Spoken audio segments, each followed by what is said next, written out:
Hey everyone, thanks for joining us today for this deep dive. Yeah. We are tackling, I think, a feeling that a lot of us know, maybe even really grappling with right now. Yeah, definitely. It's that moment when you kind of quietly realize Yeah. that like a place or a routine, even a relationship that once felt like home Right.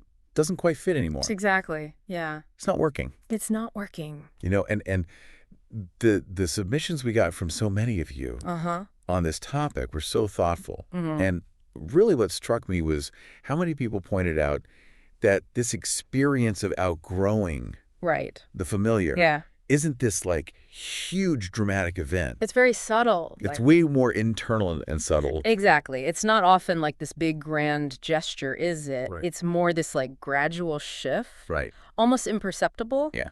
And I think as you were pointing out, it's not necessarily about like physically moving away from something. Yeah. It's more about that internal distance. Right. Growing. Absolutely. So that you feel like you're almost observing a space or an interaction rather than fully participating. You're like a guest in your own Yes, life. exactly. Yeah, and that's such a good point, that it's that depth of change within you, more so than just the external circumstances changing. Right. And we're going to dig into this feeling of outgrowing not just places, but as you said, the people, the mindsets, even past versions of ourselves. Yes, absolutely. That were once so crucial Very necessary. to us. Yeah.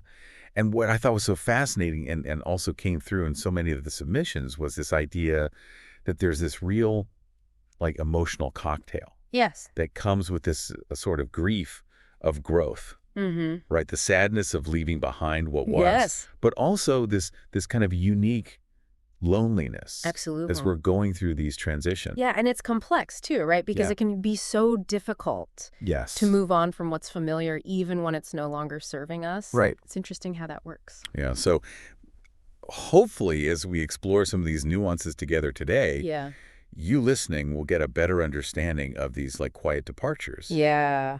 And maybe feel a little less alone Definitely, yeah. in experiencing them. I hope so. So let's like unpack this feeling of that internal shift Oh. a bit more. Yeah. One of the things that I think is really tricky about it is this in-between phase. Yes. Where you're no longer the person who felt totally at ease Right. in that setting or with those people, but you haven't quite become the person you're evolving into. You're in this weird It's like limbo. Yeah, suspension. Yeah, like suspended animation. Totally. And what's so fascinating, and many people have probably experienced this, is how those subtle disconnects Yes. start to appear. Yes. And it's often in the small details. Like I was thinking about, a friend's joke that used to just crack you up, but now it falls flat. Right. Or you walk into your childhood bedroom and it feels smaller somehow, the memory you have of it. Yes. Or you lose interest in that comfort show Right. that you used to watch Yes, totally. for like solace. You just can't. It's not doing it for you. Yeah, you can't get into it the same way anymore. It's just not hitting the same. Exactly. And this is true for so many things, right? Not just physical spaces.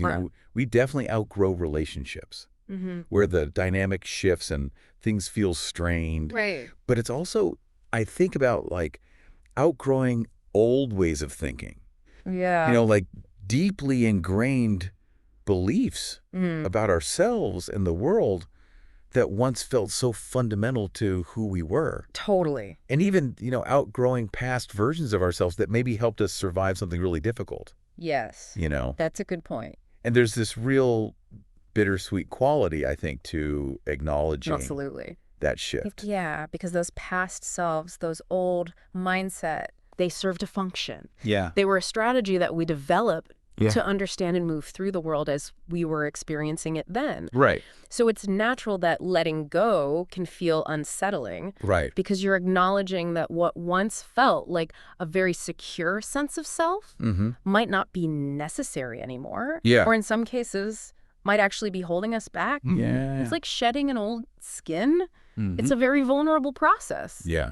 But it's essential for growth. Yeah, and it leads to this, I think, really interesting question of like, why do we often feel this pang of guilt Yes. when we start to outgrow things. That is interesting, isn't it? It's like we're apologizing for needing something different. Right. For the natural process of evolving. Yeah. And there's almost this like ingrained loyalty that we feel to that older version of ourselves, even if it wasn't entirely beneficial. Right. Or healthy even. That's a really important point, why this guilt. I think psychologically it could come from, our need as humans for social cohesion. Right. And a fear of disrupting our relationships. Right. We almost feel like we're betraying a past life, even if that life is not who we are anymore. It doesn't fit. Yeah. Yeah. And the submissions, I had some really specific examples of this, like the guilt of not immediately replying to messages from people that you were once really close to. Yeah. But now the connection just feels strained. Right. Or the guilt of just simply desiring more Yeah. out of life than what your current circumstances Yeah.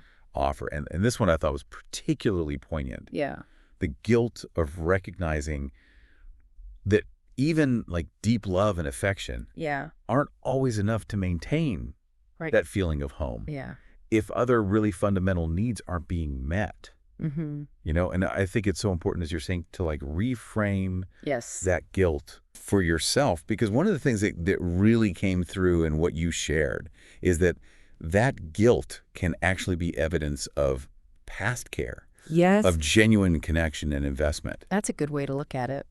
It doesn't automatically mean you're making a wrong turn by evolving. Exactly, yeah. It can mean that those past connections really meant something. Exactly. Yeah. It's not that you're doing something wrong. It's just that you're honoring where you are now. Exactly. And sometimes making those choices that really honor your growth, that align with the person you're becoming. Yes. That is the most compassionate action. Absolutely. You can take, even if it means stepping away from familiar places or people. Yes. It's about respecting the trajectory of your own journey. Absolutely. And this process of growth isn't always, this sudden dramatic severing of ties. Right. Often it's a much more gradual. Yeah, it's much more subtle. Subtle process. And one of the submissions called it this gentle unraveling. It's a good phrase. Which I thought was so apt. Yeah. It's these small, almost imperceptible shifts that accumulate over time and eventually lead to that feeling of almost being a guest. Yes. In a life that once felt totally your own. Yeah. Yeah. And within that experience of that gentle unraveling, there's often, I think, a significant undercurrent of loneliness. And it's not necessarily like the feeling of being physically isolated, right? But more that deeper sense of being alone with your shifting thoughts. Yes. Your evolving understanding of yourself in the world. Absolutely. And this inherent uncertainty, I think, about the person you're becoming. Yes, and what's so interesting about this loneliness, too, is how distinct it can be. Yeah. It's often tied to this fear.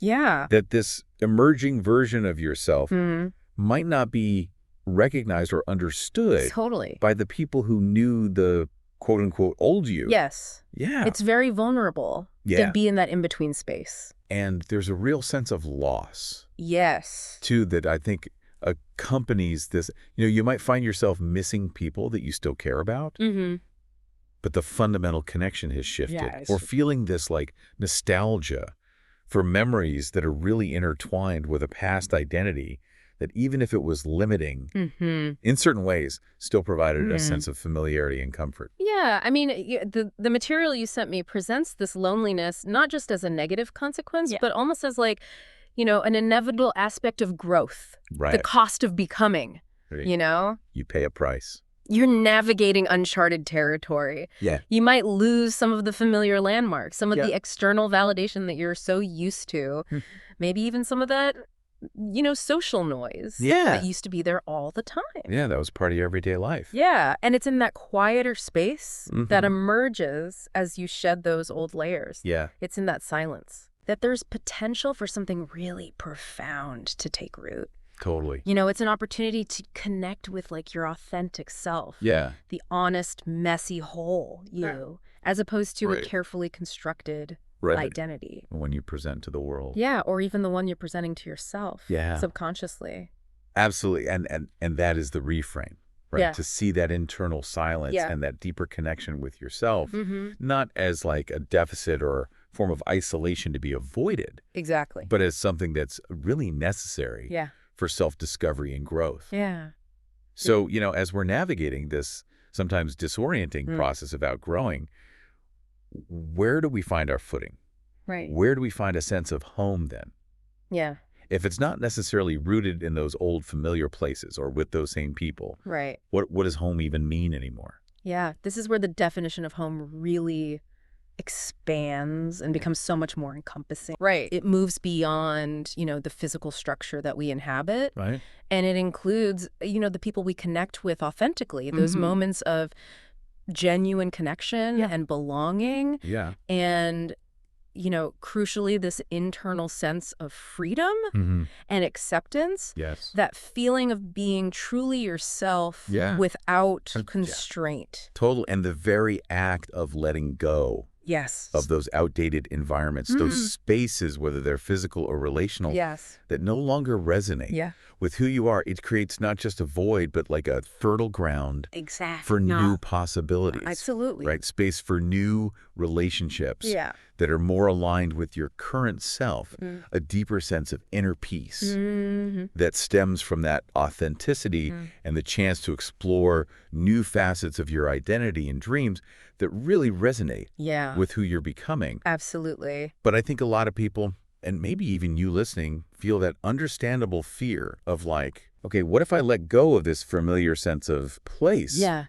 of belonging, and never find that feeling again? Right. What if I can't build a new home? What if there's no place for me? Yeah, and that's a valid concern. It is a valid concern. But one of the most empowering messages that came through from so many of you is this idea that you don't find home, you build it. Exactly. It's not a passive discovery. It's an active process. Yes. An ongoing process of creation. It's a verb. It is. It's an action. Yeah. And that active building often happens in these small intentional ways, right? Like setting boundaries that honor your needs and your priorities. Yes. Having those honest, sometimes difficult conversations with yourself and with others. Absolutely. And making these gentle, self-affirming choices in your daily life that kind of subtly steer you towards the person you're evolving into. And the eventual outcome, as so many of you shared so beautifully, is often this quiet realization. You wake up one day and you realize like, oh, wow, I've cultivated this new sense of peace, this new feeling of belonging that's not coming from outside. Right. It's coming from within. It's coming from this deep alignment with yourself. Exactly. Yeah. And you're not just navigating the challenges of personal evolution. Right. You're thriving. Yeah, you're not just surviving. In this new landscape. You're thriving. Yeah. So as we kind of draw this deep dive to a close, what is like the key message, the reassurance for you listening if you're in this experience right now? I think the biggest reassurance is that you don't need this dramatic exit. Right. This big announcement to the world or external validation to acknowledge that something isn't fitting anymore. Yeah. It's about honoring your own rhythm. Yeah. Trusting this natural process of unfolding. Yeah, and to have faith. Yes. That the connections and the opportunities that truly resonate with this new version of you will recognize and embrace. Will find you. You don't have to cling to the past. Absolutely. Out of obligation or fear. Let go. Yeah. And outgrowing these familiar aspects of your life isn't a sign of being broken. No. Or ungrateful for what was. It's a sign of growth. Yeah, it's a testament to the fact that you're a dynamic, ever-evolving. A human being. And in that continuous state of becoming, well, as one of the submissions put it, this might just be something. This might be something. It's a profound and deeply personal journey of self-discovery. Absolutely. Yeah. So thank you all for joining us on this deep dive. Yes, thank you. And until next time, see you then.